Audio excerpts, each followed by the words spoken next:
Hello everyone, welcome to part 2 video. ठीक है, तो आज के इस वीडियो में हम लोग मेनली कवर करने वाले हैं कोल एंड पेट्रोलियम। हमने चैप्टर पिछले वीडियो में ये स्टार्ट कर दिया था और पार्ट 1 में हमने इन एक्सहॉस्टेबल नेचुरल रिसोर्स के बारे में पढ़ा था और एक्सहॉस्टेबल नेचुरल रिसोर्स के बारे में पढ़ा था और हमने एक्टिविटी 5.1 भी आपको करने के लिए बोला था। ठीक है, सो आज के इस वीडियो में मेनली हम लोग पढ़ने वाले हैं activity 5.2।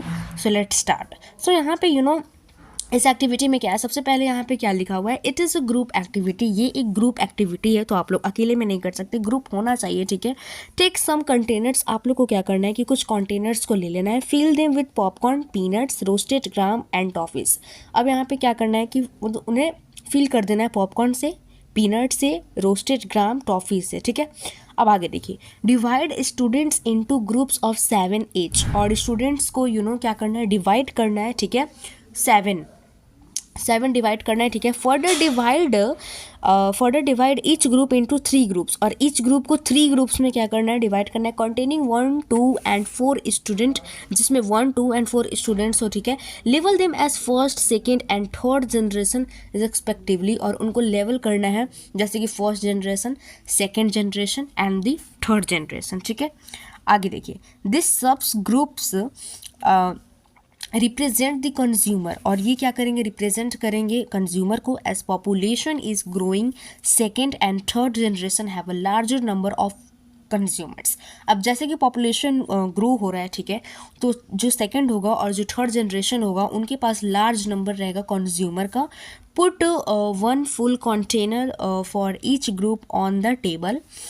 Ask consumer of the first generation from each group to consume eatables from the container of their group. Now ask the second generation consumers from each group to do the same. अब यहाँ पे क्या बोला जा रहा है, put 1 full container for each group on the table. Full container को क्या करना है, पुट करना है। ठीक है, पुट 1 फुल कंटेनर को पुट करना है for each group on the table. अब कंज्यूमर से आस्क करना है फर्स्ट जनरेशन वाले से। ठीक है, from each group to consume eatables from the container in their group. उनके कंटेनर में जो भी उनके ग्रुप में जो कंटेनर है उनमें से क्या करना है, कंज्यूम करना है, उनको बोलना है कंज्यूम करो ईटेबल्स को।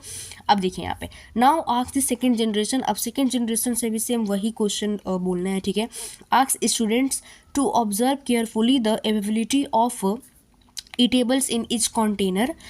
If something is left in the container, ask third generation from each group to consume it. अब आगे यहाँ पे क्या बोल रहा है कि ask the student to observe carefully. Students को बोला जाए कि अच्छे से ऑब्जर्व करो carefully. And availability of eatables in इस कंटेनर। अब जो इफ़ समथिंग, अगर कुछ थिंग लेफ्ट भी हो गया है, ठीक है, कंटेनर में, तो आपको थर्ड जनरेशन किससे क्या करना है, पूछना है from each group to consume it. Now finally observe whether all the consumer of third generation got eatables और नॉट। अब यहाँ पे आप लोग को बताना है कि जैसे कि हमने बोल दिया किससे, ग्रुप 1 से बोल दिया, 2 से बोल दिया, है ना, ये मतलब कि आपको जो भी फर्स्ट जनरेशन सेकंड जनरेशन से बोल दिया कि आपको जो भी ईटेबल्स है उसको आप लोग कंज्यूम करो, तो क्या थर्ड जनरेशन के लिए बचेगा या फिर नहीं बचेगा। Also observe if anything is still left in any of the container. और आप ये भी ऑब्जर्व करना कि क्या कंटेनर में कुछ बचा भी है या फिर नहीं बचा है। ठीक है, सो ये था हमारा एक्टिविटी। सबसे पहले हम लोग क्या करेंगे कि ग्रुप वाइज में बांट देंगे कंटेनर के साथ। ठीक है, उसके बाद फर्स्ट और सेकंड जनरेशन से बोलेंगे कंज्यूम करने के लिए, और फिर थर्ड जनरेशन से बोलेंगे जब कंज्यूम करने के लिए, तो क्या है ना, थर्ड जनरेशन के पास वो कंज्यूम कर पाएगा या फिर बचे, मतलब कुछ बचा रहेगा कंटेनर में या फिर नहीं बचा रहेगा। ये भी आप लोगों को क्या करना है, ऑब्जर्व करना है। आगे देखिए, आगे क्या बोल रहा है, इंज्यूम that the eatables in the container represent the total availability of an exhaustible natural resource like coal, petroleum और natural gas. अब आप लोग assume कीजिए, ठीक है, कि जो eatables है वो क्या है कंटेनर में, वो रिप्रेजेंट करें total availability of exhaustible natural resource, जैसे कि कोल हो गया, पेट्रोलियम हो गया और नेचुरल गैस हो गया। ठीक है, ईच ग्रुप में have a different consumption pattern. Are the earlier generation of any group too greedy. अब जैसे कि जो अर्लियर जनरेशन है और उसमें से कोई ग्रीडी होगा, it may be that the earlier generation in some groups were concern about the coming generation and left something for them. अब यहाँ पे क्या बोल रहा है, इट मे बी, है ना, कि मे बी जो अर्लियर जनरेशन है इन द सेम ग्रुप वो क्या करेंगे, वो कंसर्न करेंगे पढ़ेंगे अबाउट द कमिंग जनरेशन का, और वो कुछ लेफ्ट कर देंगे, मतलब कि कुछ छोड़ देंगे, ठीक है। In this chapter we will learn about the some exhaustible natural resources like coal, petroleum and natural gas. और इस चैप्टर में हम लोग यही पढ़ने वाले हैं, ठीक है। एक्सहॉस्टिबल नेचुरल रिसोर्स के बारे में पढ़ेंगे, जैसे कि कोल हो गया, पेट्रोलियम हो गया, और क्या हो गया, गैस हो गया। This were formed from the dead remains of living organism fossils, so this are all known as fossil fuel. अब यहाँ पे क्या बोल रहा है ना कि इस चैप्टर में क्या है कि हम लोग पढ़ने वाले हैं एक्सहॉस्टिबल नेचुरल रिसोर्स के बारे में, जैसे कि कोल, पेट्रोलियम में गैस हो गया, ठीक है।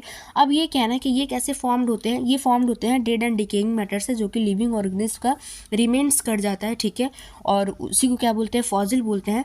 सो this are known as fossil fuel. तो इसको क्या बोलेंगे हम लोग, फॉसिल फ्यूल्स बोलेंगे। क्या बोलेंगे, फॉसिल फ्यूल्स, ठीक है।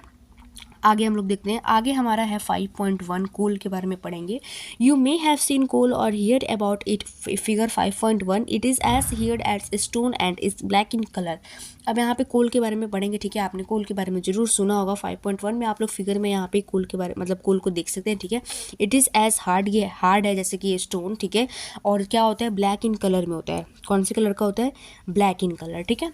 आगे देखिए, आगे क्या बोल रहे हैं, coal is one of the fuels use to cook food. अब कोल एक ऐसा फ्यूल है, ठीक है, जिसको यूज किया जाता है कुक करने के लिए फूड को, ठीक है। Earlier it was used in railway engines to produce steam to run the engine.